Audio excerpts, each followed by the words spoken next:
Hype is easy.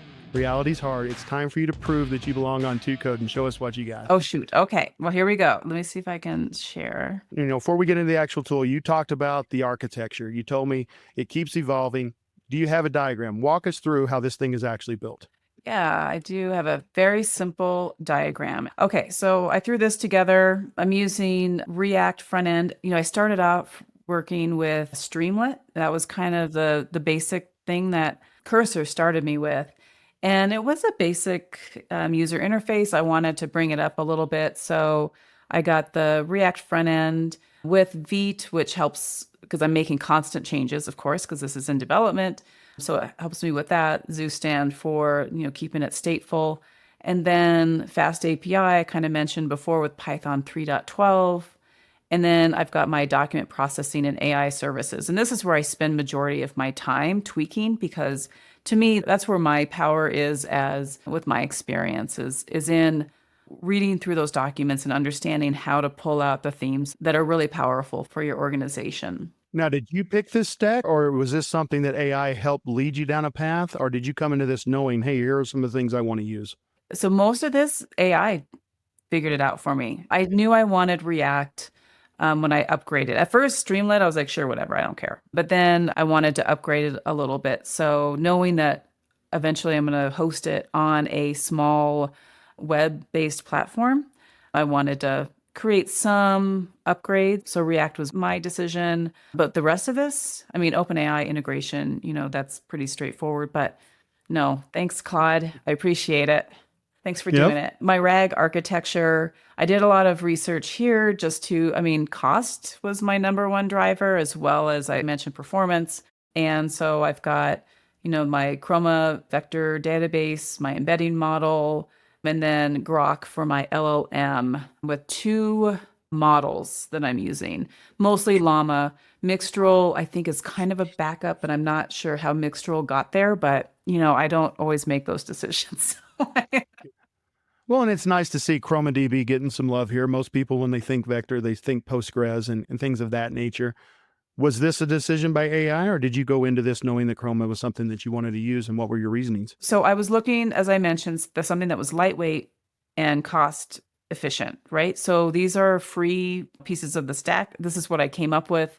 I did use AI just as I was doing the research. I saw Postgres, but Postgres looked like it was a little bit heavier, I think there was some sort of cost. I don't remember why I didn't use Postgres, but Chroma seemed to be kind of the easy starter one for the beginner, which I am. So far, it's worked really well. I haven't had any issues with it. Well, you say it's always changing. It is. Yeah, it's always changing. These things are still here. I double checked last night just to make sure something didn't happen behind my back. So the YAML piece was actually my idea. I wanted to have a very straightforward way to do some customizations. I read a lot on Substack and that sort of thing.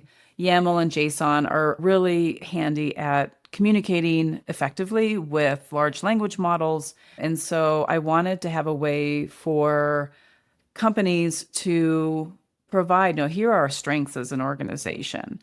These are the types of technologies we work with. These are our offerings and our discriminators. So this is what sets us apart from other organizations.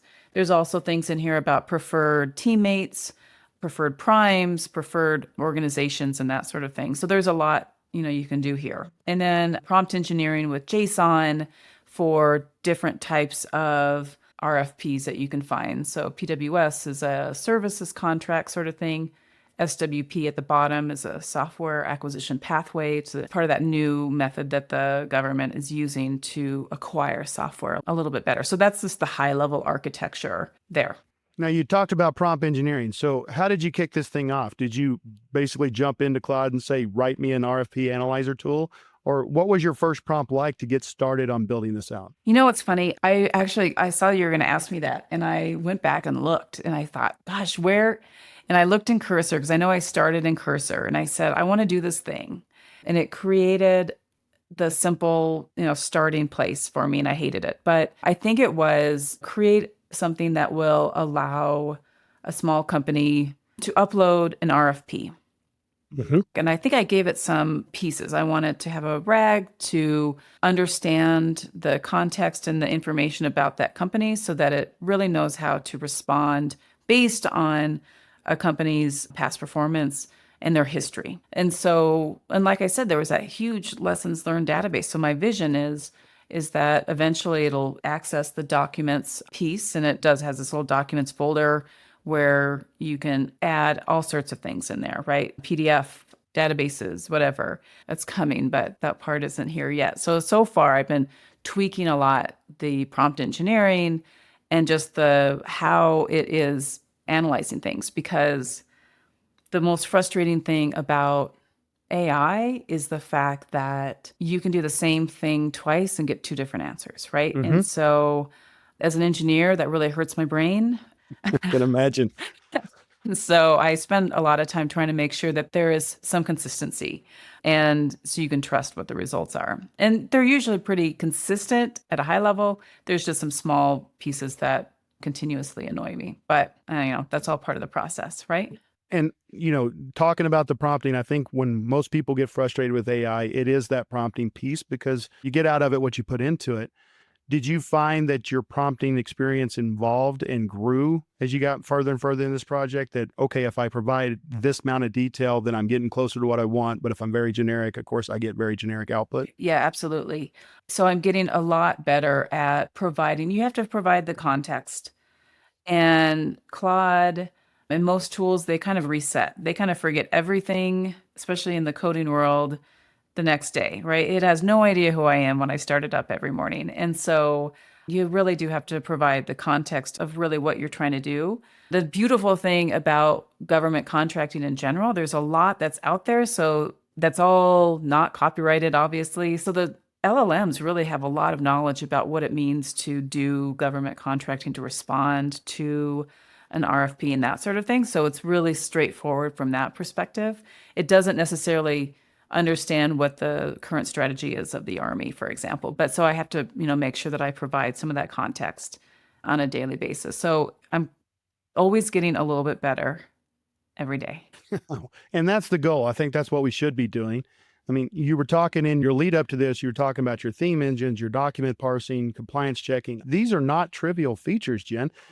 You said that AI figured out a lot of this, but what did you have to figure out yourself in order to provide the right prompts and the right context? Because context is everything for AI. Yeah, absolutely. I mean, so if you just take something on face value, whether you're using just a plain old ChatGPT or Claude or whatever, or anything else, it'll give you something. And the Mhm. beautiful thing about most of these LLMs is that it'll be very confident. It's kind of like my daughter when I found some alcohol in her room the other day about how confident she was that it wasn't hers, right? I mean, Mhm. so confident because, you just fill in some gaps, right? And Mhm. you're not going to say, I don't know. And ChatGPT will never say they don't know.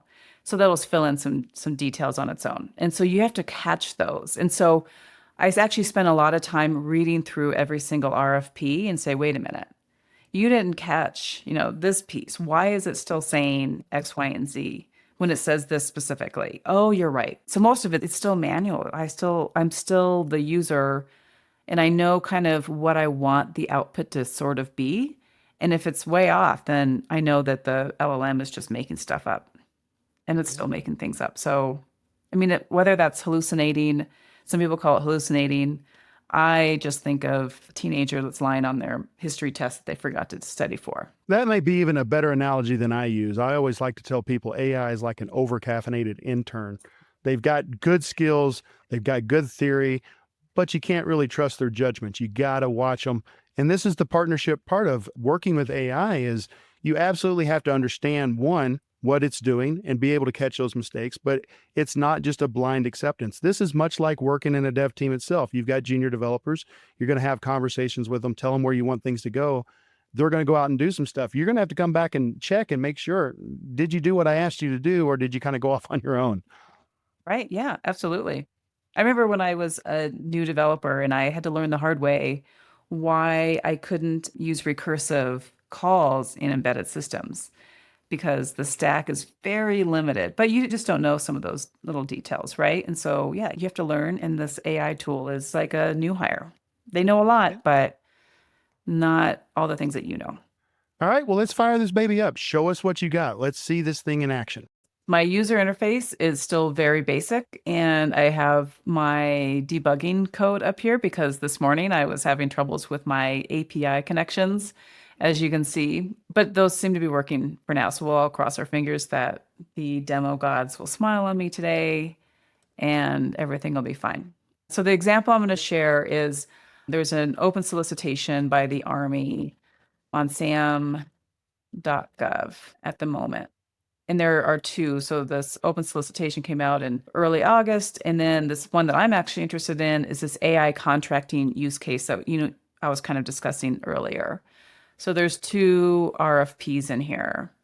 And I have it go through, and this is part of, I want to make sure that it's, oh my gosh, it classified it as software acquisition pathway.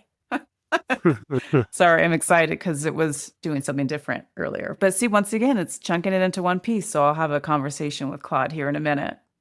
And I'm clicking through this. I know this isn't really part of the user interface. It's more of walking through how, what's going on behind the scenes so I can kind of figure out where I need to do some tweaks. So it creates a executive summary. And this part I'm not a big fan of at the moment. Technical approach, management gives you a high level. This is really what you should have as far as your outline, staffing plan, risk management, and then a cost summary. So I asked it, this is the big change I made this morning. I said, okay, I hate the outline. I'm going to come back to that because I want it to pull in all of those details from my YAML company or file to create a more personalized outline. Right now, it feels very generic, so I'm not happy with that. But I spent some time this morning saying, okay, I want to make sure that I understand as an organization, what are the key objectives that the Army is looking for? And then what are the technical requirements? So there's two documents here. Yes, you have to have a unique identity piece in SAM and whatever, but what are they really looking for? I noticed, at least, I don't know if it's the LLM or the way I am summarizing it, it seems like it really concatenates a lot of critical information. So that's kind of where a lot of the prompt engineering comes in as well, to say, this is really what I want to look for in this document. And so I kind of fine tune it for like this RFP and then try to figure out how can I apply this to a more global set of documents. So then functional requirements and then performance requirements. And then, what are your deliverables? One of the next pieces that I'll be, after I get through the outline piece, will be, where are the big warning signs for FAR and DFAR? So FAR is the Federal Acquisition Regulation. And then there's the defense version of that. And those are huge. And so that'll be part, one of the next pieces is to identify the key FAR requirements that, you have to look out for, especially as a small company. For those that are listening that may not understand, can you kind of walk us through what is FedRAMP, what is NIST? What were those aspects that you had to think about when you were building this? So FedRAMP requirements are just the requirements that are required to be able to be hosted on any environment with the United States government, no matter what level it is. And there's different levels, of course. To become FedRAMP compliant, you need to actually have a sponsor with the DoD or DOW now, I guess. But it's a security piece. So that's separate from NIST. NIST, there's a whole document out there. I just went through the whole thing to become compliant myself. And there are 110, I think, sections, and it has to do with encryption, and it has to do with access and RBAC and all those types of things. So there's two different things to make sure that what you're developing can be hosted in a government secure environment, and then that you're following all of the correct pathways. I think they're trying to change some of that because it's very expensive right now, which is a big hurdle for small businesses to overcome. They don't necessarily have the funding to become FedRAMP compliant. It takes a lot of money to just have someone that's just focused on that piece. I mean, that's just at a high level. That's what it is. And then, of course, each level, depending on if it's unclassified or secret or whatever, then they have their own requirements. And I haven't looked into those. It's like one step at a time. And then I remember when I would design for different levels of government architectures, you design for the high level, but you maintain on the lower one because it's easier to go up than it is to come down. So you maintain everything on the low level and then you can advance upwards. So one thing at a time, FedRAMP for IL4, I think is what it is. So, and don't ask me what IL means. I don't remember.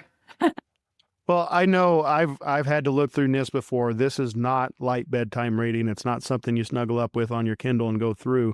Were you able to use AI to help you with some of those requirements to walk through and make sure that you were compliant? Because that's a lot for a human brain to get around. I can see why this would be hard for small business because you pretty much got to have a legal team and a security team to be able to walk through all that and understand what they're saying. Right. Yeah. I mean, I spent at least a week walking through each of those requirements. And yes, I used AI. It was my best friend. But at the same time, once again, it wasn't a matter of I uploaded the whole NIST 500, whatever it is, dot 171 or what, I can't remember, but to AI and said, help me write up a security plan. I went through section by section and kind of had a conversation with it. Like, well, I'm a company of one and I'm using Google Workspace. And then we can have a conversation. Oh, this is where you have a gap. This is what you can do to fix that gap and that sort of thing. So, it's not a matter of, it's not an easy button.